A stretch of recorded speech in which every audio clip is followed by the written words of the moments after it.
Hai guys, assalamualaikum warahmatullahi wabarakatuh. Selamat datang di YouTube channel aku. Di video kali ini aku akan mengajak teman-teman membahas tentang beberapa kerajaan yang sempat muncul di Indonesia, tapi kemunculannya sempat menimbulkan kontroversi. Dan kerajaan yang muncul ini kenapa menimbulkan kontroversi? Karena mereka tidak seperti kerajaan pada umumnya.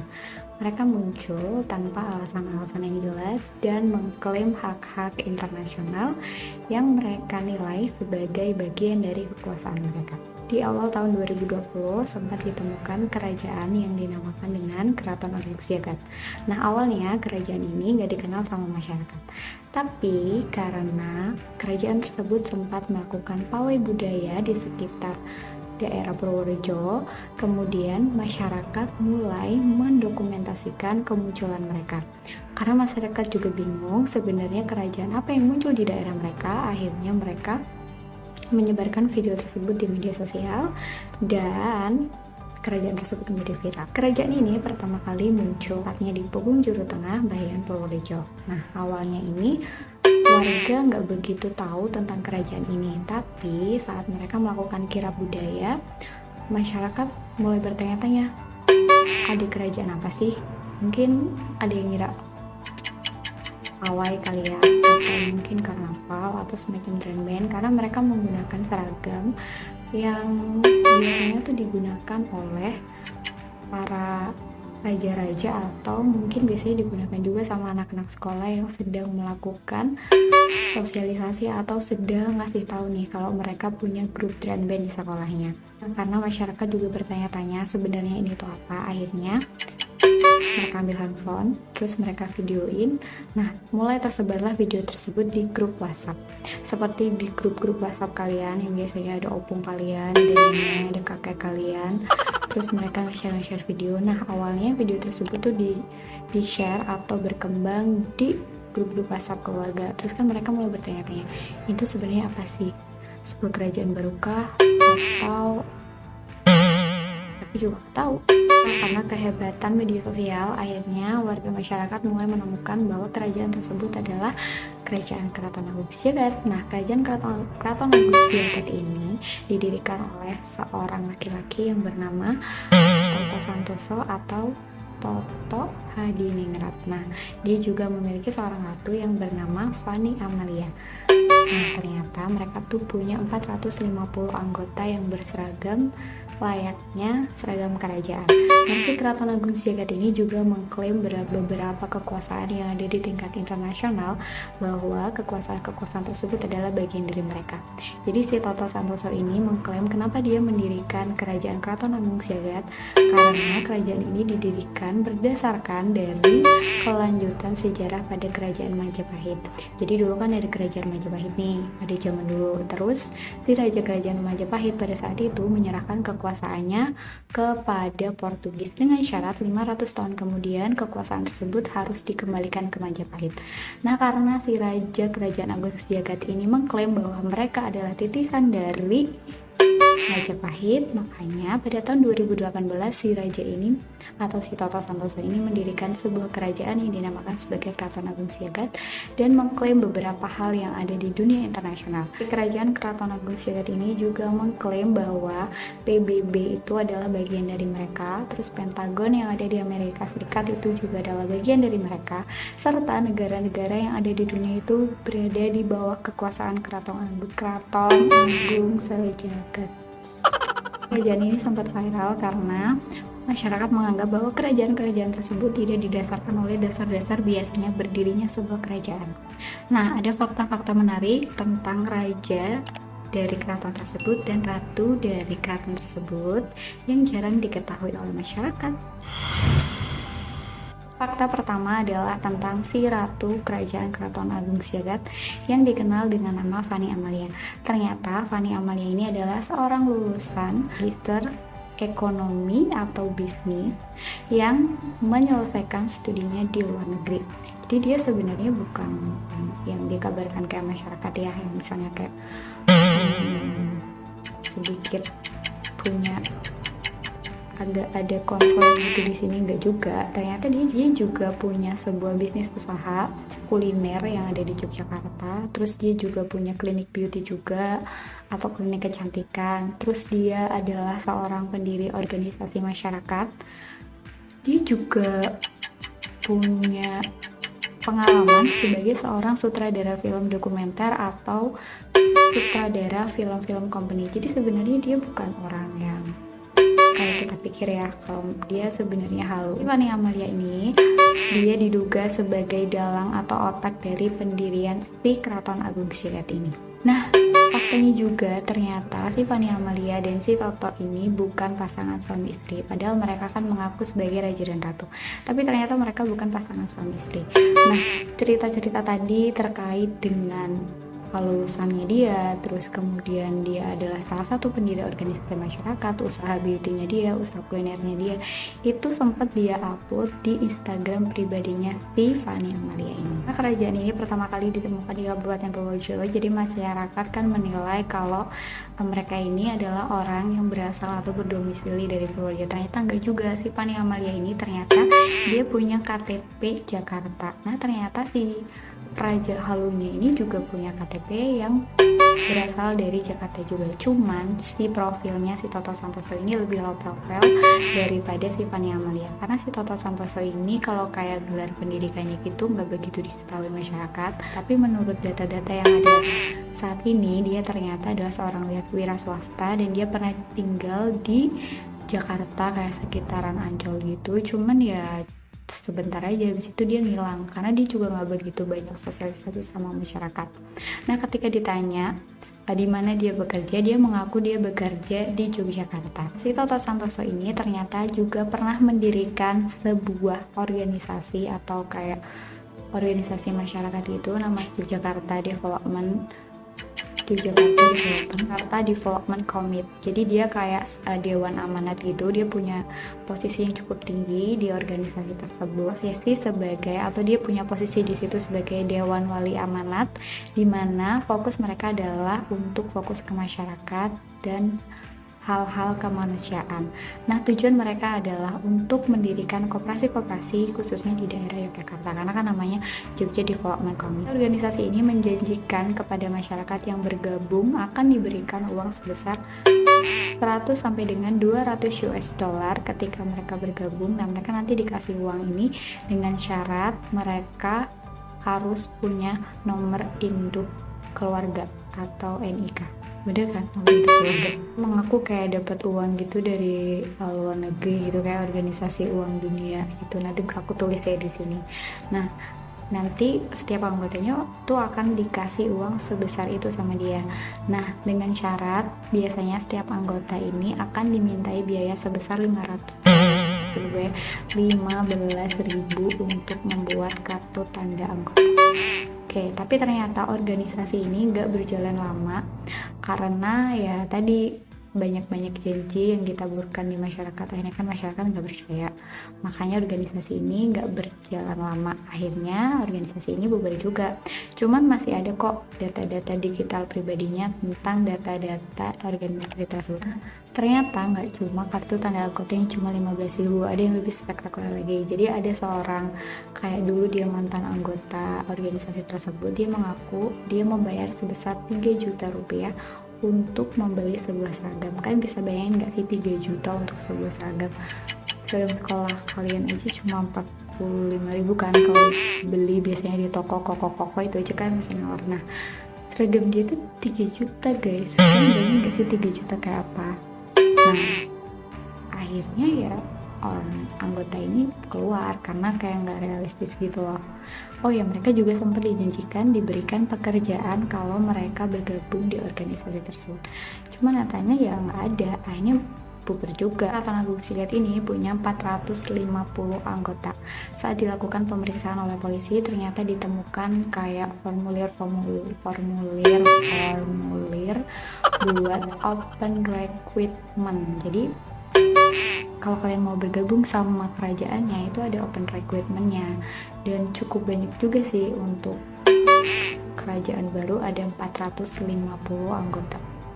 Anggotanya kebanyakan adalah warga luar dari kota, maksud aku Kabupaten Purworejo. Si Raja sama Ceratu ini kan juga dari luar Purworejo kan, karena sempat ada berita bahwa mereka sempat mau mendirikan sebuah kerajaan juga di Yogyakarta, cuma ditolak. Nah akhirnya mereka pindah tempat nih kan, Purworejo deket tuh dari Yogyakarta. Ternyata dapat pengikut banyak, ada 450 orang. Nah ada hal-hal menarik juga di balik terlaksananya kerajaan tersebut. Biasanya kalau kayak kerajaan gitu kan mereka kayak punya bukti-bukti prasasti ya kalau mereka kerajaan. Nah beda sama kerajaan Keraton Agung Jatini, ternyata mereka itu kan mengaku mereka punya prasasti. Nah setelah diusut ternyata prasasti mereka itu kayak mereka nyari batu, terus mereka ukir sendiri, habis itu gambarnya tuh mereka cari di Google. Jadi mungkin saat mereka merekrut anggota mereka juga bilang bahwa itu adalah bagian dari prasasti, karena dulu kan sempat beredar tuh videonya juga di WhatsApp grup. Nah setelah berdiri itu terus viral, ternyata ya kerajaan ini biasa aja sih, kayak rumah biasa gitu. Terus depannya gitu kayak rumah dibikin sendang. Sendang tuh apa ya, mungkin sendang tuh kayak tempat air suci gitu. Terus di situ mungkin kalian bisa disucikan, atau mungkin orang yang mau menikah atau orang yang habis dari mana, biasanya tuh kayak sendang tuh buat kayak gitu.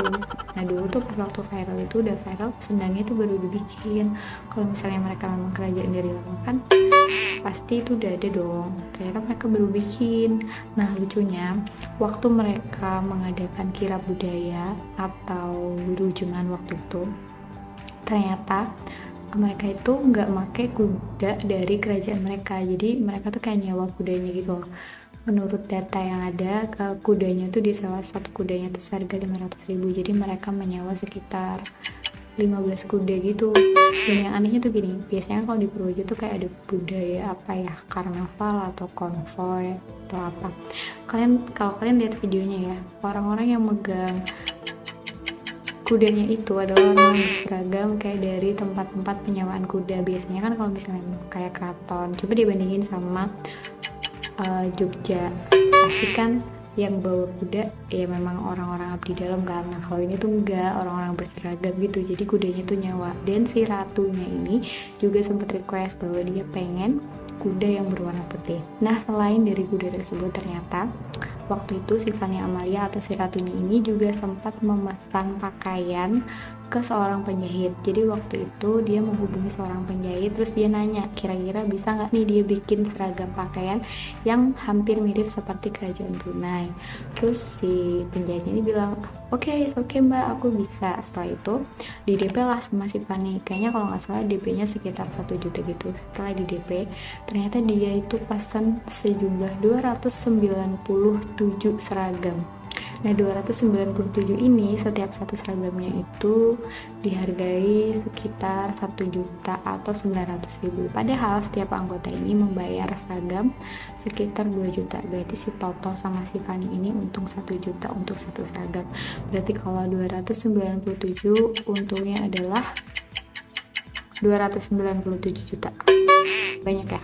Sempat beredar kabar juga kalau setiap anggota yang ingin bergabung ke kerajaan ini harus membayar kisaran angka sesuai dengan jabatan mereka. Jadi mereka mau dikasih jabatan apa ya nanti bayarnya semakin mahal. Tapi kalau misalnya kalian pengen posisi yang standar aja ya mungkin bayarnya nggak cukup tinggi juga. Nah sebenarnya warga tuh masih penasaran. Kalau aku pribadi tuh sebenarnya masih penasaran kenapa sih orang tuh mendirikan sebuah kerajaan. Karena ya mungkin mereka kan merindukan tuh kan sosok pemimpin, jadi kayak halu-halu gitu, lucu kan. Tapi ternyata mereka tuh dianggap membawa kayak aliran sesat gitu loh. Makanya kan warga juga rasa juga, karena biasanya kan mereka kumpul-kumpul tuh. Nah kumpul-kumpul tuh kayak agak bising gitu loh tetangganya. Akhirnya kan didatangin sama polisi kan. Terus mereka digerebek di kerajaannya itu. Terus mereka ditangkap dengan tuduhan penipuan. Raja dan ratunya aja nih yang ditangkap, lama-lama ya beberapa yang kayak dikasih sebagai pelakon jadi ditangkap. Terus nggak lama ternyata terungkap juga kan bahwa ternyata mereka juga bukan suami istri. Sebenarnya kalau aku pribadi sayang banget sih kerajaan ini ditangkap. Maksudnya aku masih penasaran aja mereka tuh mau melakukan apa. Cuman karena warga merasa kalau kegiatan mereka itu merasakan warga, ini ditangkap sama polisi. Terus ya udah si raja dan ratunya ini sekarang mereka sudah di sel ya, dan kita nggak bisa lihat lagi foto-foto mereka. Nah setelah di penjara gitu atau dimasukkan ke dalam sel, ada kayak berita bahwa si ratunya ini atau si Fanny Amalianya ini ternyata dia tuh kayak dibully gitu loh sama teman-temannya di selnya, terus kayak ya dia agak depresi gitu. Aku baca beritanya tuh terakhir dia kayak gitu, kasihan banget Ibu Ratu. Sebenarnya si Fanny Amalia ini nggak begitu kelihatan kayak orang yang halus sih, karena coba kalian lihat video-video dia ketika dia ngomong itu cocok banget loh kayak ratu. Tapi bukan berarti aku halu ya sama kayak mereka, enggak juga, cuman pembawaannya dia tuh lebih tenang aja daripada si kerajaan selanjutnya. Yang kedua adalah kerajaan yang aku baru dengar sih sebenarnya, tapi sebenarnya kerajaan ini tuh sempat ada di Indonesia, namanya adalah Kerajaan Ubur-Ubur. Aku tuh mikirnya kalau Kerajaan Ubur-Ubur tuh kayak di filmnya SpongeBob gitu, ternyata nggak juga. Jadi Kerajaan Ubur-Ubur ini didirikan oleh Aisyah. Nah Aisyah ini mengaku sebagai ratu dari Kerajaan Ubur-Ubur, dan dia menganggap bahwa dirinya adalah titisan dari Nyi Roro Kidul. Tapi beda sih. Jadi si kerajaan Ubur-Ubur ini kayak ditemukan di kota Serang, Banten. Nah terus karena dia ditemukan gitu kan, kalau tadi kan si Keraton Agung Sejagat ini dia punya 450 anggota. Kalau si Ubur-Ubur ini tuh kayak cuman punya 20 anggota, jadi dia kayak eksklusif gitu, nggak semua orang bisa bergabung sama dia. Kan eksklusif kan, cuma 20 orang. Dan itu iming-iming yang dijanjikan sama si kerajaan Ubur-Ubur ini nggak jauh beda sih sebenarnya sama Keraton Agung Sejagat. Tapi bedanya kalau dia tuh kayak mengklaim kalau dirinya adalah titisan dari Nyi Roro Kidul. Tapi sama dia juga mengklaim bahwa Bank Dunia yang ada di Swiss itu kayak bagian dia gitu. Jadi dia bisa ngambil duit dari situ. Cuma syaratnya adalah harus berdoa. Nah berdoanya dia itu kayak berzikir gitu loh. Cuman kan kalau zikir itu kan biasanya dilakukan oleh umat muslim ya. Cuma zikirnya dia ini beda. Kayak enggak pada umumnya gitu lah. Terus anehnya mereka kan mengakui atau bilang kalau untuk mengambil uang tersebut dengan berzikir, cuman mereka tuh nggak pernah ke masjid, kata warga setempat. Jadi kayak hello, lo nggak pernah zikir, salah, lo nggak pernah ke masjid, terus katanya lo bisa bobol. Zikir mereka ini biasanya dilakukan pada saat malam Jumat, dari malam Jumat sampai jam 4 pagi gitu, kayak mereka berzikir, cuma zikirnya beda aja, nggak pada umumnya gitu. Nah yang membuat masyarakat resah ini, dia tuh kayak kan dia bilang tuh kalau biar bisa dapatkan uang dari Bank Swiss itu harus berzikir. Cuman dia tuh ketika zikir tidak menunjukkan pakaian yang sopan, karena kan kalau misalnya umat muslim tuh biasanya kalau berzikir atau kayak beribadah sama Tuhan itu kan ada kayak bajunya atau kayak ada aturannya gitu ya. Jadi bajunya biasa aja kayak orang nggak mau ibadah gitu. Terus ada beberapa pengakuan-pengakuan atau kayak kalimat-kalimat yang dilontarkan oleh si ratunya ini tuh kayak membuat kontroversi gitu loh sama warga masyarakat. Ini dia sebenarnya sehat apa enggak sih? Jadi si ratu kerajaan Ubur-Ubur ini sering mengeluarkan statement yang bikin masyarakat bertanya-tanya kayak, woi bener gak woi, dia itu ngunggah gitu loh statement dia di media sosial. Kayak misalnya ya statement-statement dia yang membuat masyarakat sedikit bertanya-tanya. Dia tuh mengungkapkan kalau Nabi Muhammad atau nabinya umat Islam ini adalah seorang perempuan. Padahal menurut ajaran Islam Nabi Muhammad itu adalah seorang laki-laki. Jadi si Ratu Ubur-Ubur ini dia bilang kalau si Hajar Aswad nih yang biasanya dikunjungi sama umat Islam, biasanya mereka berebut nih untuk mencium Hajar Aswad. Dia bilang apa coba? Dia bilang katanya si Hajar Aswad ini kenapa dicium? Karena dia tuh mirip kayak alat vitalnya perempuan. Kurang ajar kan? Nah Ka'bah ini kan adalah kiblatnya umat Islam. Tapi dia tuh bilang kalau Ka'bah adalah tempat pemujaan atau tempat kayak untuk menaruh kayak berhala gitu. Dia sering mengungkapkan statement halu gitu, kayak dia bilang Tuhan tuh punya makam. Keluarga juga nggak percaya juga kan sama ungkapannya dia.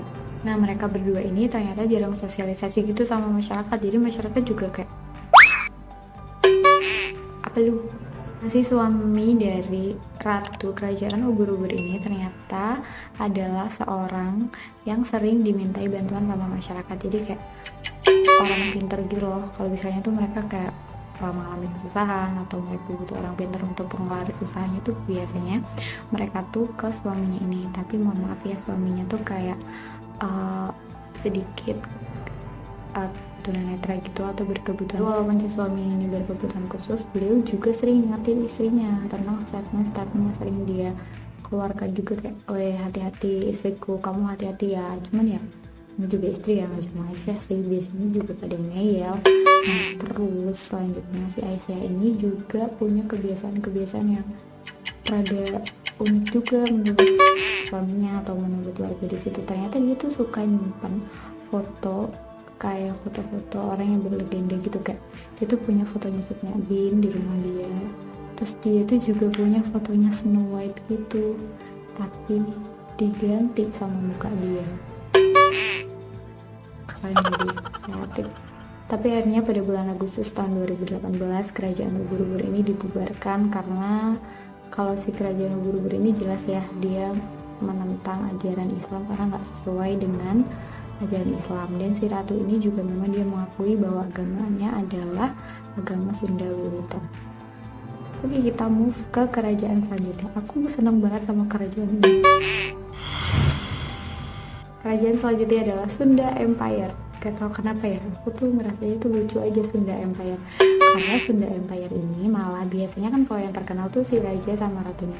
Kalau di Sunda Empire ini tuh yang terkenal malah sekretaris jenderalnya atau yang biasa dikenal dengan Rangga, Raden Rangga, yang itu terkenal banget karena public speakingnya gitu. Sampai dia tuh diundang di salah satu acara di televisi swasta, ya dia ngomongnya biasa aja gitu loh. Padahal orang si foto aja ya waktu dia di penjara tuh, terus dia diwawancara itu dia kayak nunduk rasa bersalah.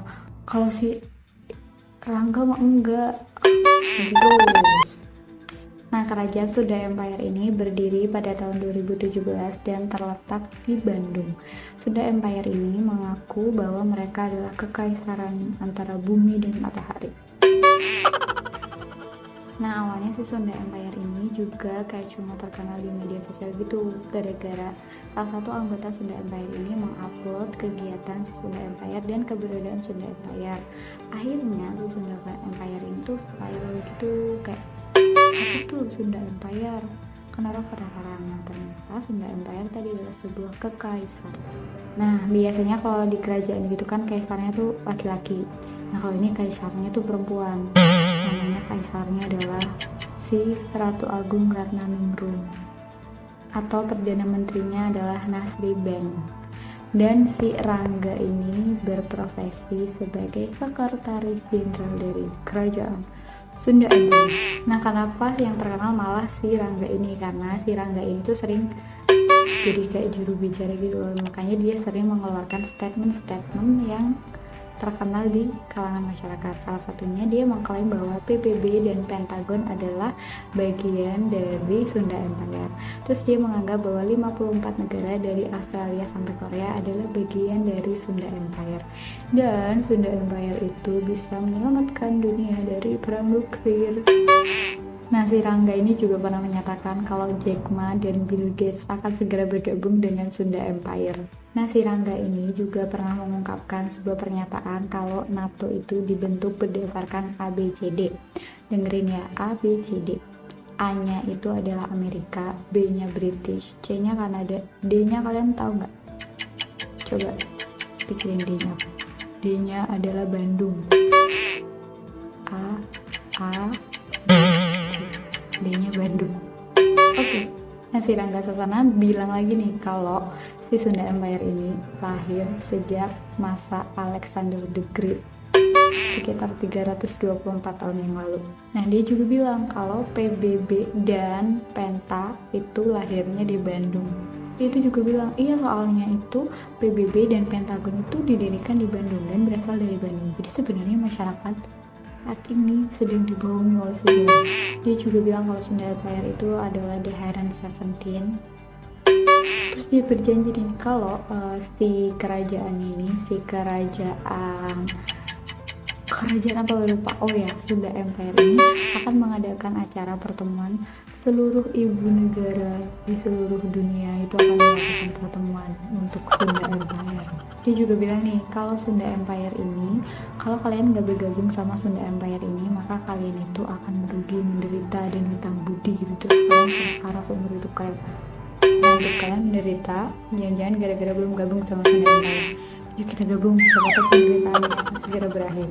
Nah, Sunda Empire juga bilang nih kalau pemerintahan dunia itu akan berakhir pada tanggal 20 Agustus tahun 2020. Dia mengaku kalau di dunia ini tuh ada 9 dinasti dan dia itu adalah dinasti yang terakhir. Dia juga mengaku kalau dia itu punya uang yang cukup banyak di USP, jadi sekitar juta dolar Amerika Serikat. Terus waktu itu kan dia ditanya tuh, mana nih kalau kerajaan atau Sunda Empire nggak punya kerajaan, nggak punya keraton, kalau keraton Agung Sejagat kan punya keraton. Dia bilang, iya keraton, iya kerajaan-kerajaan di dunia itulah keraton kami. Dia nggak punya keraton. Terus ditanya, iuran nggak? Terus dia bilang, nggak dong, Sunda Empire nggak iuran, kan duitnya banyak. Nah tadi kalau Sunda Empire ini tadi yang di atas kayak dua orang tadi yang memimpin Sunda Empire ini adalah sepasang suami istri, beda kayak Keraton Agung Sejagat. Terus di Sunda Empire itu Sri Bank atau Grand Prime Minister ini dia itu kayak punya bintang 5. Nah kalau si Rangga ini dia tuh punya kayak bintang 1 gitu. Nah si Rangga Sasana ini ternyata nama aslinya adalah Edi Raharjo. Dia tinggal di Brebes gitu. Terus pas ditanya gitu tetangganya ya nggak begitu tahu apa pekerjaan dia, karena ketika pulang tuh dia kayak pakai seragam angkatan dan dia juga jarang pulang, jadi pulangnya tuh kayak seminggu sekali gitu. Dan mereka juga nggak tahu kalau ternyata dia adalah salah satu sekjen di Sunda Empire. Nah si mantan istri Rangga Sasana ini ditanya, kamu tahu nggak kenapa suami kamu bisa jadi sekjen Sunda Empire? Terus dia bilang, nggak tahu weh. Istrinya malah bilang karena si Rangga Sasana ini ternyata dulu pernah mencalonkan diri sebagai wakil bupati di Brebes, cuman kayak nggak lolos gitu loh. Jadi dia mencalonkan diri sebagai wakil bupati Brebes terus nggak lolos gitu. Makanya mungkin dia sebenarnya pengen juga bergerak di dunia politik, daripada bergabung di dunia politik mending dia membuat sebuah kerajaan sendiri. Bener juga ya.